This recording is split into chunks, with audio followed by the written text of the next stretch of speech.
Hi, everyone, and welcome.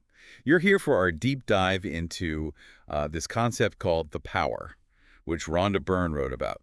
It's definitely got people talking. It really has. We've gone through the source material, and today we want to, unpack the core ideas for you, see what the text actually says about how it might affect your life. Exactly. We're aiming to really distill Burns' framework here. Just lay out the main principles as she presents them. No more, no less. Okay, great. So first things first, what is this power? The source basically says it's love. Right. But maybe broader than just, romance. It's described as this fundamental force, the thing that moves you. It's even called the law of love. The law of love. And then there's this idea that you are a magnet. How does that fit in? Well, the text suggests you're constantly pulling things towards you. Through your thoughts, mainly.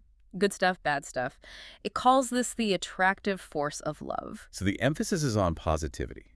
Like, focus on what you do want, what you love. Pretty much. The idea is that what you focus on, especially those feelings of love, that's what gets amplified. It shapes what you attract. Makes sense. Which brings us neatly to feelings. They seem really central to this whole thing. Absolutely central.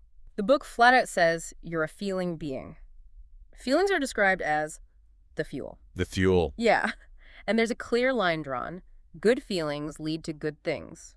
Good means good, as the source puts it. It argues your feelings show what you're putting out there. Hmm. So ultimately, everything is about how you feel. It really circles back to your internal emotional state. Okay, so if feelings are the fuel, how does that actually create experiences? There's talk of feeling frequencies You're right. and a creation process. Yes, exactly. The core principle seems to be if you can feel it, you can receive it. Feel it first. Right. And the process laid out is step one, imagine it. Step two, feel it, really feel the love for it. And step three, receive it. Imagine, feel, receive. And that feeling step is so important. The source says feeling is creation. It's like your emotions create these fields of feelings that influence reality. Fields of feelings. Interesting phrase. Now, what about negative feelings?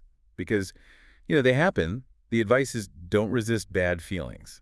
That sounds a bit odd. It does initially, but I think the idea isn't to wallow in them, but also not to fight them so hard you give them more energy. It's more about acknowledging them, maybe gently shifting focus to something that feels slightly better. Not suppressing, but not resisting either. Okay.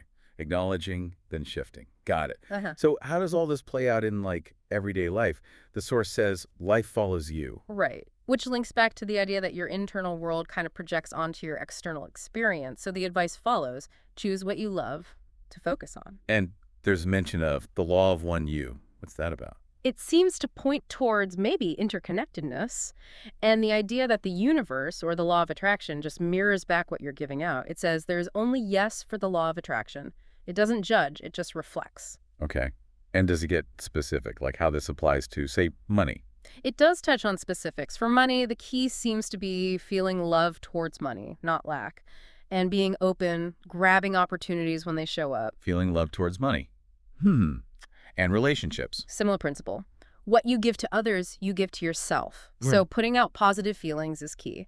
And it also mentions love means freedom, which is interesting. And health. For health, it emphasizes believing in perfect health, really feeling it, harnessing the power of your heart fueled by love. Right. So bringing it all together, the power and you. The text encourages us to watch the movie of your life. What does that mean? I think it's about becoming a conscious observer of your own thoughts and feelings, seeing how they correlate with your experiences, recognizing your role in shaping that movie. Becoming more aware. Exactly. And reinforcing ideas like life is magical, love will do anything for you. It suggests that ultimately you give life meaning. And the overarching message seems to be that love is the power to the world.